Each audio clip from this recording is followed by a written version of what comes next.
Hello, everyone, and welcome to the Cultureshock podcast, where we talk about things that shock the culture forever. On today's episode, we're going to be talking about the cultural phenomenon, which was the reality TV show Dance Moms. So let's kick it back to where it first started. So Dance Moms follows a group of dancers at the Abbey Lee Dance Company as they prepare for weekly competitions and the fights that ensue within their mothers.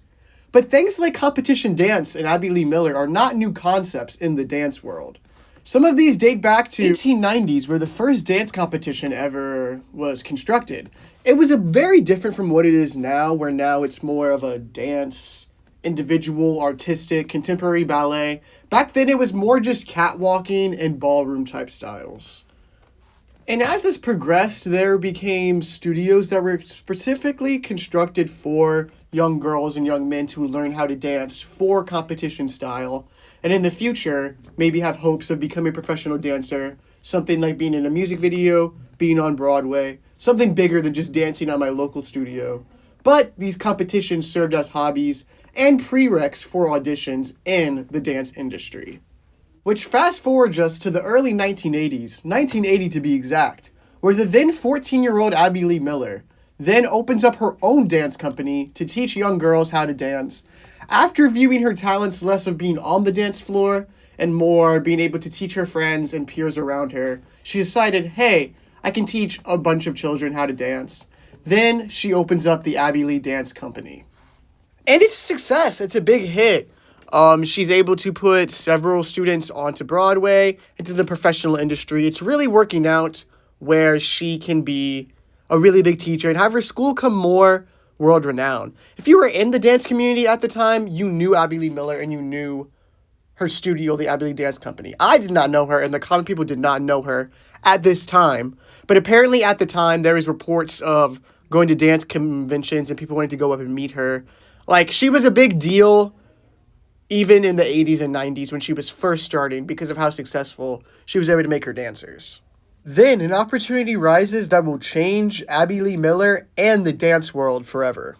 So in early 2011, there was an opportunity that opened to the Abbey Lee Dance Company to be featured in a 6-part Lifetime documentary about the world of dance and the inner workings of what goes into preparing to be a dance team in dance competitions.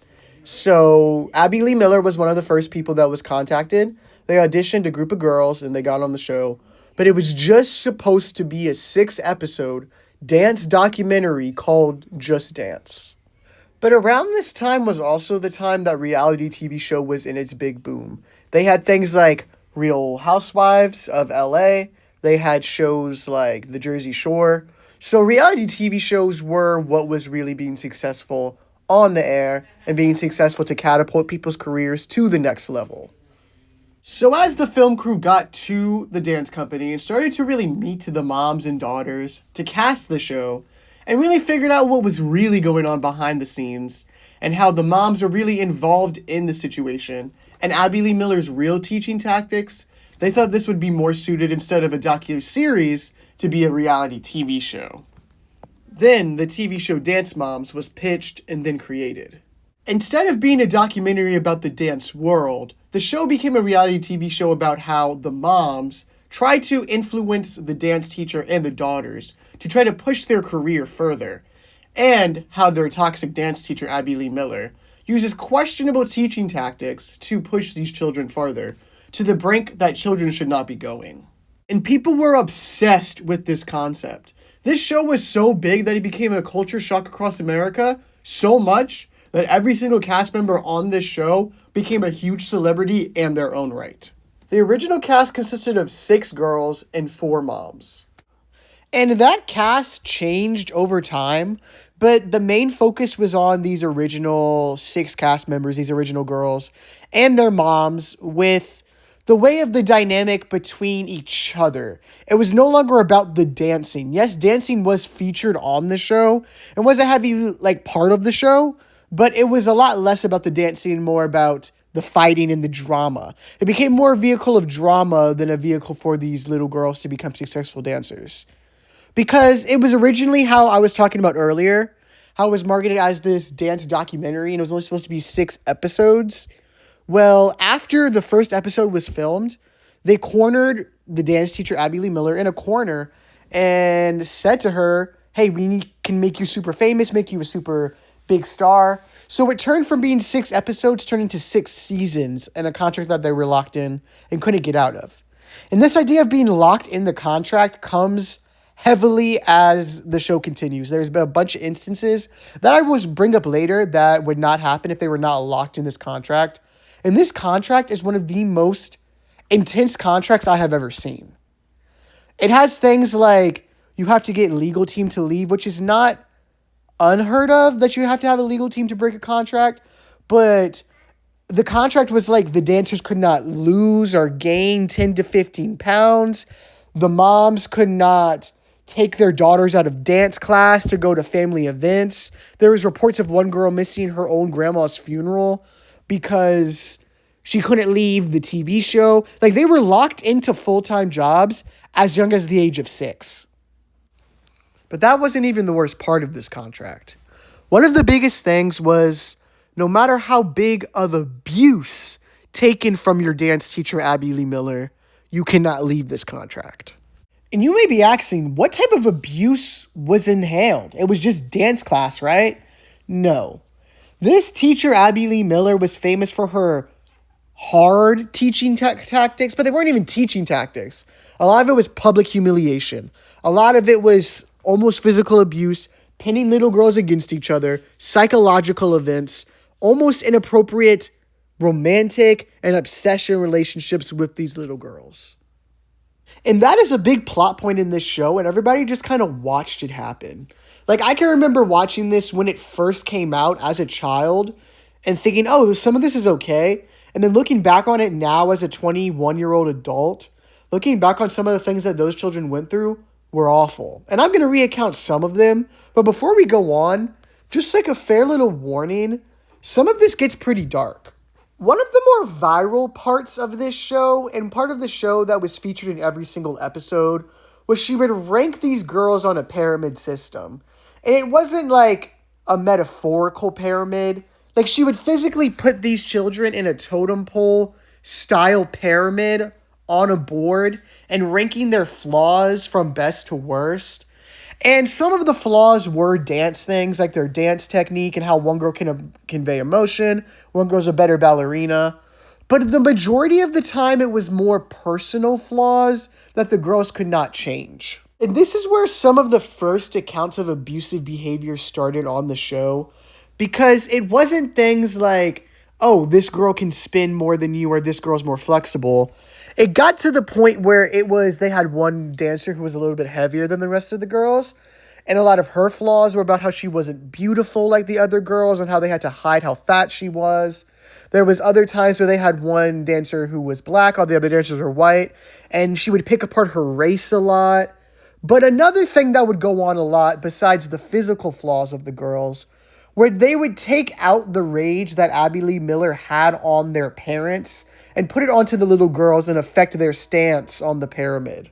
And you got to remember, these are not adults. These are children. So a lot of these children have spoken out in the future now that they're adults that a lot of their self-worth growing up was dictated on the spots of the pyramid that they had on the show. Because this just wasn't like, oh, we're rec dancers. We're professional dancers. This is our job. So it became a lot more than what I think they thought it was going to be, but I felt like it became exactly what they wanted it to be, you know? And another really big psychological abuse that would go on was they would pin these little girls against each other. And it wasn't like, oh, fun competition amongst friends, like, oh, we're going to be put in the same dance category. No, they would tell one girl that all the other girls were gunning for her to, like, die so that they could take her position in the dance team. And then they would tell another girl that no one will ever be happy for you, so you should just quit and quit life. Like, it was very big accusations. It wasn't something very small, like how the show was trying to depict it being small. And it did cause a lot of the girls to develop trust issues when it came to a lot of adults. Because, like I said, these girls are as young as 6 and as old as 12. So throughout the show, that's your most developing years as a person. You really become to learn to be a person through this time. And when you are learning to be a person through this time and adults all around you are telling you that no one's going to be happy for you and you can't trust no one besides me, that was the big thing with Abby Lee Miller. She always wanted to be, I'm the only safe person for you. And it became a weird grooming situation where these little girls did not feel like there was anybody else for them, because that's what they were being told by the one person who was around them 24/7, this dance teacher, because it was on a TV show. Where before they were on the TV show, it was more like, okay, I would just go to dance class and then come home. No, these people were around this dance teacher 24/7. So it became grooming, especially with one little girl who became famous after the show for her own right. This is the one that a lot of people know as a household name still, because she's a very prominent dancer and a very prominent in the dance world and outside the dance world. She became a dancer slash actress, Maddie Ziegler. If y'all didn't know, Maddie Ziegler started on Dance Moms when she was only 8 years old. And from the beginning, Abby Lee Miller had an obsession with this little girl. And not just, oh, I think she's the best student. Like, it became very unhealthy very quickly as this show started. And it continued till she left the show when she aged out of the show. But the whole time, they would really try to make her stand out as the best dancer on the team. And a way that the team really did this was pushing Abby Lee Miller to continue an unhealthy and inappropriate relationship with her. And this continued on by like Abby Lee Miller saying that she was in love with her. They kissed in one episode. They're not family members, but they kissed in one episode and it was played off for laughs. But it became very, very obsessive to the point where one girl was a little bit jealous of Maddie Ziegler. So she kicked this girl out of her studio, tried to ruin her career, went on through this huge, huge battle just because her obsession with Maddie Ziegler was being questioned by a parent and a child. And a big thing that people don't frequently mention when they're talking about this show, they mention a lot of the psychological damage that happened to these little girls as the show progressed. But I think a lot of people forget about the physical abuse that happened on set as well. So there was moments that Abby Lee Miller would like shove the kids and push on the kids. Stuff that was seemed as not okay no matter what. But where things got pretty bad was what led to the lawsuit of her hitting a little girl with a wooden chair. One of the dancers on the show, Paige Hyland, had eventually sued Abby Lee Miller for thousands of dollars because of some of the abuse that she adored on the show. As Paige was rehearsing for one of her solo numbers that was going to be featured at the next week's competition of the show, she had forgotten to take a chair home for her mom to paint and design. So it was just a normal wooden chair. But Abby Lee Miller did not like that decision. She wanted it done her way. So she got the chair, picked it up, threw it at the child, and left injuries on the little girl. And moments like this happen weirdly often on the show, where it wasn't necessarily little girls getting hit, but using physical intimidation to scare the little girls into continuing dancing and doing the numbers. There was another instance where she would stand over the little girl yelling at her as she was crying because she forgot her solo.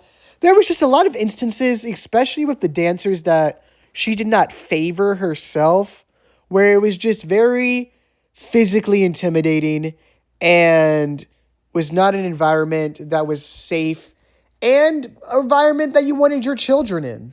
So going back to the contract idea that I talked about earlier, when they got into these intense physical or emotional or psychological abuse situations, they could not leave. They were locked in this contract for over 6 years.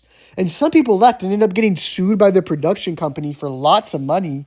But so these little girls and moms were locked into this situation where their daughters were getting abused every day by a teacher, but it was also broadcasted on national television where hundreds of thousands of people were watching it a day and no one stepped in and said anything. And it was stuff that everybody already knew about because it was broadcast as plot lines in the show. Like they talked about the girls working over labor hours and passing out on the dance floor because they were so tired. They talked about and showed the physical and psychological abuse. They showed the girls crying. They showed the moms having to come in and fight this lady for their children to get the rights that they deserve. It was all broadcasted live, and people were watching it every single day. And when the show ended, a lot of people looked back on it as kind of a cautionary tale of what not to do with children in entertainment, and especially in reality TV. But recently, the show got a reboot, and a lot of the stuff that was happening before is happening just with a whole new cast of little girls. And something I didn't really touch on was the magnitude of how successful this show is. Because it's still relevant to this day. People still bring up old clips. But this was one of the most successful reality TV shows of all time. Like, it was getting millions of views for episode and season premieres. The girls would go on tours around the world with the moms, and they would go on meet and greets and like sell out arenas to meet these little girls and the moms and Abby Lee Miller. Like, it was hyper successful. It was something that shocked the culture. And I don't think will ever be recreated or ever be as big as this was, because this truly was a product of its time as well. Like, ever since a lot of people started speaking out about child abuse in media, a lot of people would never put children in the most intense situation that it was. But it's still happening. Like I said, if there's another reboot, but I don't think it will ever get to the magnitude because people have moved on morally. Like, this show was getting millions of views an episode to the point where, like, the girls had to drop out of school. Like, they could not go to a normal school system anymore because they were the girls from Dance Moms. They couldn't no longer compete in normal competitions. It had to be just strict Dance Moms competitions because they were the girls from Dance Moms. So this was something that truly shocked the culture forever and probably will never be the same because of what happened through Dance Moms. And that was it for this episode of the Culture Shock podcast. Catch us next week where we talk about more things that shock the culture forever. You can follow us on Instagram at _Culture Shock podcast or subscribe here on YouTube.